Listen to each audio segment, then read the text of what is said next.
Everyone is looking forward to the fight between Anderson Silva and Jake Paul, especially with the two fighters hyping it up. And of course, there are many predictions about what could happen, and fans and critics are equally invested in the match's outcome. And today, we'll be telling you about what Timothy Bradley Jr. has to say about the upcoming match, and what Paul said about Dana White. So keep watching. First up is Timothy Bradley Jr.'s analysis. In Anderson Silva's last two fights in 2021, he won a split decision over Julio Cesar Chavez Jr. and scored a first-round KO of former UFC champion Tito Ortiz. And now he's facing YouTuber-turned-boxer Jake Paul on the 29th of October on the main event of a Showtime PPP event at the Gila River Arena in Arizona. Even though Silva is one of the greatest MMA fighters, people wondered if he could box. Bradley Jr. discussed Silva's game in detail and figured out the odds of the player being able to win against Paul. According to the former professional boxer, the 47-year-old fighter has been so successful at boxing in general because he became more tactical with age. He's also discussed Anderson's transition into becoming a boxer at the late age of 47. According to Timothy, he understands the styles of fighting and mentioned how he's a mover as he uses his legs. Talking more about his skill, he stated Anderson is the type of fighter who likes to set traps, since he knows he can't fight at the pace of young players. So what he does is he isolates them and doesn't let them tag him. And according to the 39-year-old, if Silva keeps up with this tactic, he has a chance of winning against Paul. Next up, Bradley Jr. talks about Silva's fighting skills. Talking further about Silva, Bradley Jr. stated that he has a winner mentality. He stated that he always tries his best to win, which is why his success rate is so high in the octagon and the boxing ring. The commentator talked about how Silva understands the basics of boxing and uses his long jab and right hand the most while he's fighting. Analyzing his moves further, he said he has tons of movement, which greatly helps him. But if there's one thing about the boxer, he's surprisingly not a big body puncher. His go-to move is just the movement and the striking. No wonder his nickname is the Spider, because he has a long, awkward body with good lateral movement. Bradley said that it's always interesting to watch Silva play because, more than a physical game, it's more like a mind game with him. He stated that he first understood that the body would fall if he broke his mind. Now let's talk about what Timothy had to say about Silva's weaknesses. But of course, Silva does have his weaknesses. Timothy pointed out that the boxer hadn't transitioned from the different techniques he used in MMA when he was boxing. Of course, it isn't an easy transition, and with so many years spent there, it doesn't come as a surprise that he's still using the same techniques. But it does come at a price, one of which is that he could get his ribs broken by right or left hooks, or that his defense is different from how a boxer defends. Bradley Jr. stated that if a body shot is coming near a boxer, he either clenches down, brings his elbows together, or blocks the shot, especially if it's coming down in the center of the body. And if a boxer's getting attacked from the outside, he's dropping his elbows down to the pelvic area pelvic bone, leaning into the shot, and blocking it with the elbows and biceps. Unfortunately, Silva hasn't learned how to defend that way, and in his match with Paul, that's a problem because he likes to set his opponents up to the body. Coming up, how can Silva win against Paul? According to Bradley Jr.,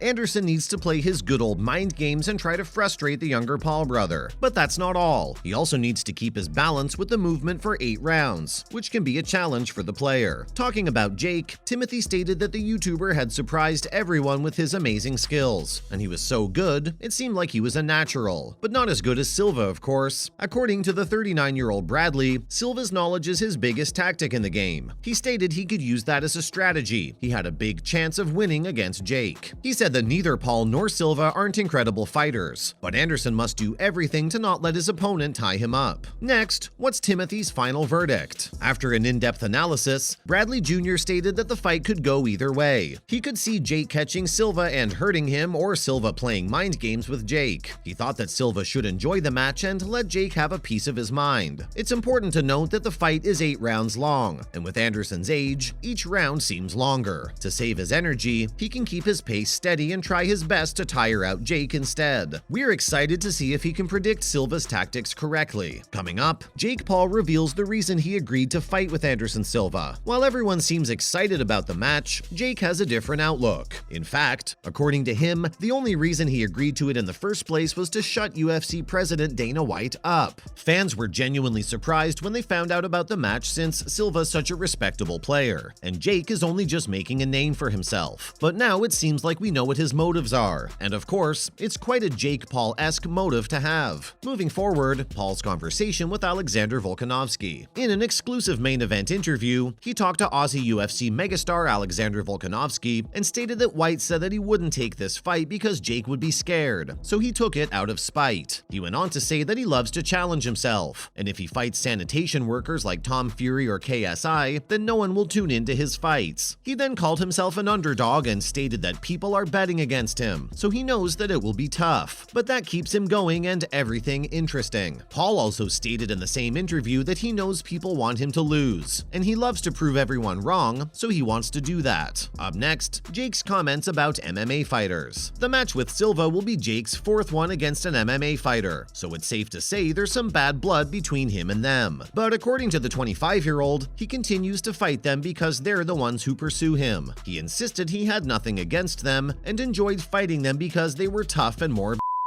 And while he makes big claims, at the end of the day, Jake isn't much respected in the boxing world, as he's still just seen as some kid trying to make it big by only talking big. Wrapping it up with Volkanovski's comments about Jake. While he has surprised many people with his skills, many remained unfazed because of his attitude and cheap tactics to get good opponents. However, featherweight UFC champion Volkanovski still has full respect for him. He said he respected the young boxer and claimed he liked how he mixed martial arts in the game. He went on to say that Paul was bringing new eyes to the sport, which he appreciated greatly. And while Jake is known to trash talk his opponents, he didn't go down that path this time, because he revealed that he greatly respects Silva. Even though Silva had been preparing for a war against his young opponent, he stated that all he wanted was some respect from the boxing community out of this match. After his transition, he found it difficult to win some affection from the community, and if he had to fight Jake to get that, so be it. He stated that he wanted respect from players like Floyd Mayweather, Manny Pacquiao, Roy Jones Jr., and Mike Tyson, and needed to do something for them. Anderson concluded by saying he had immense pressure on himself because he couldn't disappoint these people. That's a wrap for this video. What do you think about Timothy Bradley Jr.'s breakdown of Anderson Silva's chances of winning against Jake Paul? What do you think about what Jake had to say about Dana White? Let us know in the comments below. Make sure to give this video a thumbs up and subscribe to our channel for more videos like this. See you in the next one.